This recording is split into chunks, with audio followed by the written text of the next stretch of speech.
Have you ever heard of imposter syndrome? It is something that affects stepmoms on the daily. That is what we're talking about today, and I'm going to send you away with some great tips for how to deal with it.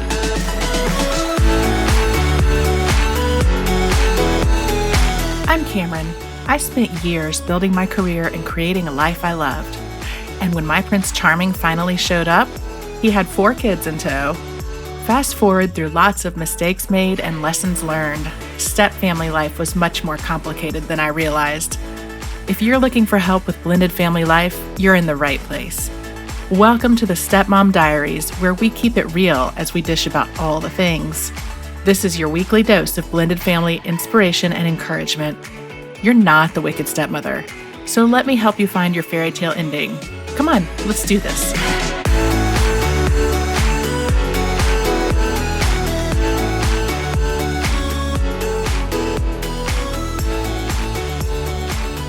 Hey, stepmom, when was the first time that you did something parent-like and thought to yourself, yikes, I am such a fraud. I am not a real mom. I should not be doing this. Well, guess what? You are so not alone. I don't think I'm going out on a limb when I say that I think every single stepmom has felt that way at one time or another. I know I have. It's called imposter syndrome. So what does that mean, right? Well, think about the kind of negative self-talk that you have said to yourself from time to time. Let's think about things like, what am I doing here? I don't belong here. Sooner or later, people are going to figure out that I have no idea what I'm doing. I'm not their mom. Everybody's looking at me like they know I don't belong here. Imposter syndrome is when you say those kinds of things and others to yourself. It's when you doubt yourself, no matter how qualified you are, how educated you are, or how many accomplishments you've had. Now, you can have imposter syndrome really in any aspect of your life, right? It's really common for women to have it at work, even really successful women. I know I've had it. There have been times I've been sitting in work meetings and said, what in the world? Like, who thinks I belong here? I am so not qualified to be here, and I have to stop myself when I think that and say, you know what? You're here because you belong, because you're supposed to be here.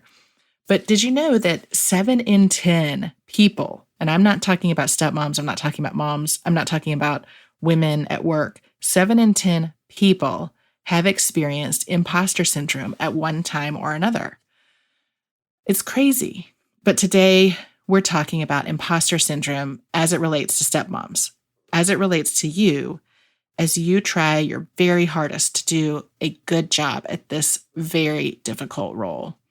It's a real thing. So I don't know, when was the first time your stepchild screamed at you that you're not their real mom, or even just said it to you? It doesn't have to be scream. I feel like that's happened to most stepmoms I know. It's definitely happened to me. Most of the time, you can probably let that roll off your back, but it doesn't mean that it doesn't sting, right?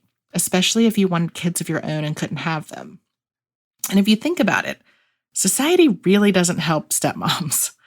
You go to doctor's appointments or school appointments, and half the time the teacher or the provider only addresses your spouse, or you get left off of emails from the school or emails from a doctor. When I became a stepmom, Craig and I talked about how involved I would be, what was appropriate for me to be involved with the kids, and what I was comfortable with. And, honestly, I was all in. I was happy to go to school appointments, happy to go to doctor's appointments, events, sporting events, whatever. And, I didn't have kids of my own. And, I knew that this was going to be my new family. So I was all in. And with a special needs stepson, there have been a lot of school appointments and a lot of doctor appointments. And I cannot tell you those first few years how many times a provider will be sitting in a doctor's appointment and the provider will be addressing only my husband. Or, despite him asking the school to add me to emails, they would email him, but not me. I don't know. Does any of that sound familiar? It's also difficult if your partner's ex isn't thrilled that you're being included in these meetings or these appointments. And I've had email chains that providers have included me on that my husband's ex has taken me off of, and that's not unusual. And look, it can be the subject of a different podcast episode because there's so much there. But, the subject of whether or not you should be that involved in doctor's appointments and school appointments, that's something that you have to decide with your family. And it's not always appropriate or necessary for you to be super involved. But, the point I'm trying to make is that, feeling like an imposter, it doesn't help when, you have situations where people external from the family look at you like maybe you don't belong or treat you like maybe you don't belong. And I'm sorry, Disney, I love you, but you haven't helped much either. Wicked stepmother, anyone? But I guess it also doesn't make an interesting plot for the stepmom to be a wonderful, caring woman, who develops great relationships with the stepkids. That doesn't make for a great plot, right? You've got to have your villain. So unfortunately, stepmothers have become the easy villain thanks to a lot of the childhood fairy tales that we grew up with. But also, let's talk about the amount of pressure we put on ourselves, right? Think about the last time you felt kind of crappy about something in your stepfamily life. Did you blame yourself for any part of it? Like, if you had just done a slightly better job as a stepmom, things might have turned out differently? I know I have. Like, if a kid acts out, you wonder if it's because you're in the picture or because, you haven't done enough to accept him or her fully or whatever it is. Or even when things are going great. So let's say, for example, you're throwing a birthday party for one of your stepkids. How much pressure do you put on yourself for it to be perfect? Let me tell you, the first one I threw, Craig kept trying to remind me that it did not have to be Pinterest perfect. But honestly, you know how I felt? It was like I knew I wasn't a real parent, so I had to work even harder for it to be perfect so that I didn't mess up or so that I didn't disappoint the kids. And you know what? The parties I've thrown for the kids have been Pinterest worthy, if I say so myself. They have actually been pretty amazing. I love to entertain. And so, it's been fun for me to pull out the stops for them. But, in the early days, the first couple of years, instead of feeling proud about my efforts, instead of feeling excited that, I had put on this awesome party, I felt even more like a fraud. I did not feel like I deserved any praise for my efforts. When Craig complimented me or thanked me for everything I had done, I didn't feel like I deserved it. That very first birthday party, y'all, I really did pull out all the stops. Let me just tell you. I did a mermaid-themed sleepover for my stepdaughter's 12th birthday. I was nervous. I was so nervous. Not only were all her friends coming, and I was, the brand new family member, right? And actually, I think that the birthday party happened about a month before we actually got married. So it was very, very new. And so all her friends were coming. And y'all, I was worried about what these 12-year-old girls were going to think of me. I was worried about what 12-year-old girls were going to think of me. How crazy is that, right? I knew they knew her mom, and I wondered if they were going to compare me to her. I hoped that they would like me. I know it's crazy. But look, there's no logic to this, right? I also worried about what their moms were going to think when they dropped off the kids. I knew that they all knew my husband's ex. Were they going to be looking for my flaws? Were they going to be comparing me to her? Did they somehow think I was the other woman or something, scandalous like that? I was not, let's be clear, but that doesn't stop people from having some kind of crazy narrative or from being petty. So I did my hair and makeup. I made sure the house looked perfect, and I left no detail to chance. I made personalized party favor bags. I made homemade cupcakes with a whole decorating station. I had a snack table with sea-themed snacks, like I had veggie straws that were labeled as seaweed, and I had goldfish, and I had little cheese triangles that I labeled as shark's teeth. I even labeled the bottled water as seawater and had like the theme and the logo for the party on it. I took 2 little shell-shaped cookies and put them together with icing in between and had them as clam shells. I mean, y'all, it was crazy. I had a photo backdrop and props. I'll put some pictures in the show notes just so you can see how nuts I went, okay? And the show notes will be at thiscustomlife.com/episode 23. But seriously, y'all, it was insane. Craig kept worrying about how much money I was spending, and I just kept reassuring him saying, oh, it'll be fine, it'll be fine. And all that was going through my head, all I could think about was, number one, I wanted her to have the perfect party. I really, truly wanted her to have a great time. But number two, I wanted to make sure I was the perfect stepmom. The perfect stepmom. I wanted to make sure I was the perfect stepmom. So As much as it was about her, it was about me too. But guess what, y'all? That is totally normal. It's a totally normal feeling to have. When you are feeling imposter syndrome, you are putting a completely unreasonable amount of pressure on yourself. You work harder to be perfect at your role to make up for what you consider to be your complete unworthiness of the title of parent or mom or stepmom. You feel guilty when people tell you you're doing a great job. You feel like you don't deserve it. And you may even feel like people are just complimenting you because they feel sorry for you. And when a mistake happens or something goes wrong, you take all the blame and you take that on yourself and you feel like it's your fault. And guess what? Over time, this pressure that you put on yourself, it can fuel anxiety and overwhelm and stepmom burnout and, feeling like you are totally worthless when things don't go right. And friend, none of these are good things. None of these feelings are good, right? None. It can stir up a lot of stress in your life. And let's face it, you're a stepmom. You don't need any more stress in your life. You're already more likely to experience depression than biological moms. And I've talked to you before about that back in episode 4, which I'll link to in the show notes, about why self-care is so important for you as a stepmom. I've written about it too, and I'll put some of those pieces up in the show notes as well. But today, as we're talking about imposter syndrome, I want to talk to you about some ways that you can get over it, some ways that you can own your talent, own your skills, own your, fantastic efforts as a stepmom, own your role, and acknowledge that you, my friend, are the real deal. Hey, stepmom, do you wish you could unlock the secret to handling all that blended family life throws at you? Let's be real, every family's different and has its own struggles. But if you give me 6 weeks, I will give you the tools you need to love your stepmom life.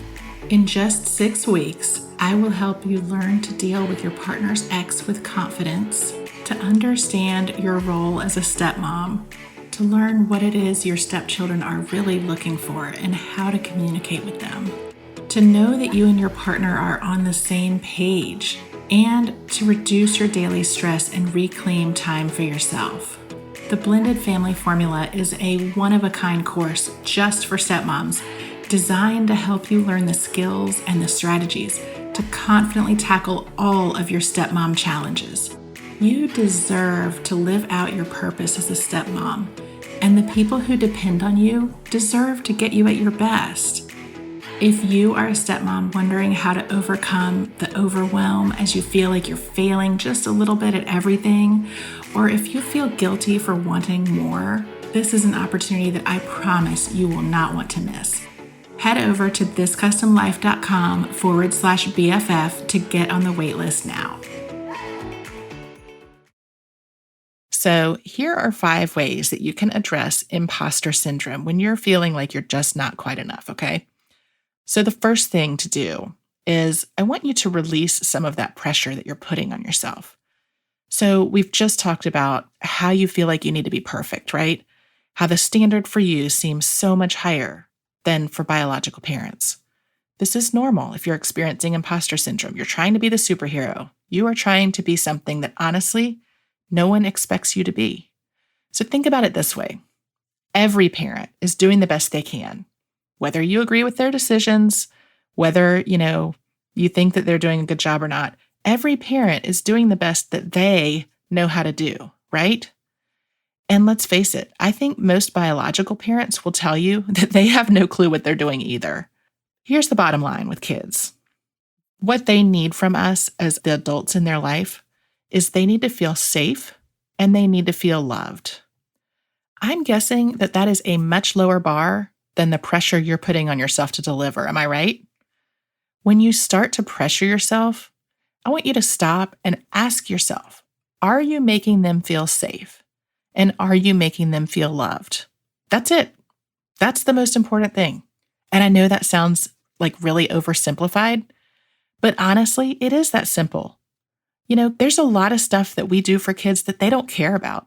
They just want to feel safe and they want to feel loved. So I want you to kind of back it up a little bit and think about it. Break it down to the basics and, use that one question. Are you making them feel safe? Are you making them feel loved? To relieve some of that pressure that you're putting on yourself, okay? All right. So number 2, I want you to embrace your actual role as stepmom. This means don't buy into that hype about stepmoms. Don't buy into the Disney myth, right? When my sister-in-law told me one time, I think it was the first year that I was a stepmom, she told me that she thought I was a great mom. I totally cringed. You know what I thought when she said that? I thought to myself, how can you say that? I'm not even a mom. I don't have a right to feel pride in what I'm doing. No, those are not healthy thoughts, friend. Those are not healthy thoughts. I want you to embrace the role that you have with these kids. Are you their actual mom, their biological mom? No, you're not. You never will be. But the fact is, you have an opportunity here with these kids. You have an opportunity to play an amazing role in their lives. You have the opportunity to have a really special relationship with them. You don't have to be like a mom or a dad. You and your stepchild get to determine what your relationship looks like. I'm going to repeat that. You and your stepchild get to determine what your relationship will look like. How cool is that? You know, as a biological mom or dad, it's sort of predetermined what that relationship is going to be, right? There's certain things that, biological moms and dads need to do for their kids to bring them up to be responsible and contributing adults. You don't have that pressure, right? You're sort of, I know that, people use the term bonus mom, but you're a bonus. Embrace that, it's really cool that you can determine what your role is going to be. Do you want to be their friend? Do you want to be a bonus parent? Like, what do you want that to look like? Embrace that. And I think you'll have the chance to have a really unique bond with your stepkids and actually be closer to them than, you might imagine. So number 3, this is easier said than done, right? But I want you to stop paying attention to what you think other people expect, okay? You don't know what people are thinking when they look at you. So I want you to stop paying attention to what you think they expect from you, not their actual expectations. Maybe that'll get conveyed to you, maybe it won't, right? But what you think they expect, I want you to let go of that. That's really at the core of imposter syndrome, friend. You feel like an imposter because you feel like you don't measure up to what others expect or how they perceive you. But the fact of the matter is, you don't know how they perceive you unless they tell you. And if someone says to you, hey, I think you're a great parent, don't second guess them. Don't, that little voice in your head that says, well, I'm not really a parent, tell that voice to be quiet. Listen to what people say. Don't pay attention to what you think they're thinking, okay? Number 4, don't compare yourself to anyone else. This one's hard because, let's face it, everyone's on social media these days and everyone puts their best foot forward. Actually, I'm going to say everyone puts their perfect foot forward, right? It can be really easy to look at even some of your closest friends' lives on social media and think they have got it all figured out. And here you are just bumbling through this stepmother thing and, doing the best you can, but gosh, having fights and things just aren't going well. Please believe me when I tell you that despite what you see on social media, you never know what's happening behind closed doors. How many times have you presented yourself and your life as being all laughs and smiles? How many times have you put up what's actually going on? Maybe that your stepchild is screaming at you that you're not their parent or telling you to shove off or worse. Now, I'm not suggesting that you put all that stuff out there on social media, right? I'm not suggesting that you celebrate those ugly moments. But just know that in the same way as there is more to your life than what you're putting out there, other people struggle with things too. You just may not know what it is. So comparing the flawed journey that you see to the perfect social media journey that you're seeing online of your friend, that's not a fair comparison, right? So you really need to embrace your journey as being unique and understand that your journey is going to look different than anyone else's. Every family and every blended family is totally different. Every journey is unique. So comparing yourself really is not fair. It's not fair to you and it's not fair to your family, right? So last but not least, number 5, I want you to talk to others about the way that you're feeling, right? And I don't mean just, talking to everybody.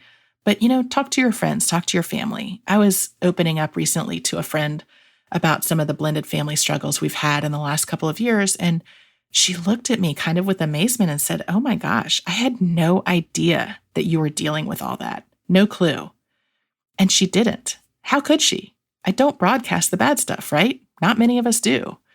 And a lot of times, we don't always mention the bad stuff to even our closest friends because, sometimes it feels like you're always Debbie Downer if you've got a lot of drama going on or if you're having, a lot of conflict with the ex or with the kids or whatever it is, A lot of times we just keep that to ourselves. Well, you need to talk to people about it. Your friends are there to support you. Your family's there to support you. You need to talk to them about it. And if you don't want to talk to your friends or family about it, if you're really uncomfortable opening up in that way, find a coach or a therapist. It's important that you talk to someone. And, if you need that professional help, a coach or a therapist can help you kind of create some new mindsets and some new behaviors so that you can move past imposter syndrome. You do need to move forward. You really want to make sure you're not getting stuck in your head, and you want to be taking action to take those steps forward, So I hope these 5 quick tips will help you feel a little more secure as a stepmom. I know you're doing the work, and I know you're doing a great job, and I know you're doing the best you can. You know what? A friend of mine reminded me, if you want to turn imposter syndrome on its head, here's something to think about. True imposters don't get imposter syndrome. That is a fact. True imposters have the confidence to know that, they're doing everything right. Think about that. So the fact that you're recognizing your feelings, that says a lot. I want you to use that motivation to keep going. It is so easy to let self-doubt paralyze you. But before you get all caught up in your head, I want you to pull back and I want you to think about some of these tips. Imposter syndrome is totally real, and it can be hard to deal with. But I know you're working just as hard, and I know you're not a fraud. I know you're doing your best, just like the rest of us, right? So with that, I hope you'll take these tips to heart, and I will look forward to seeing you back here next week. Bye for now.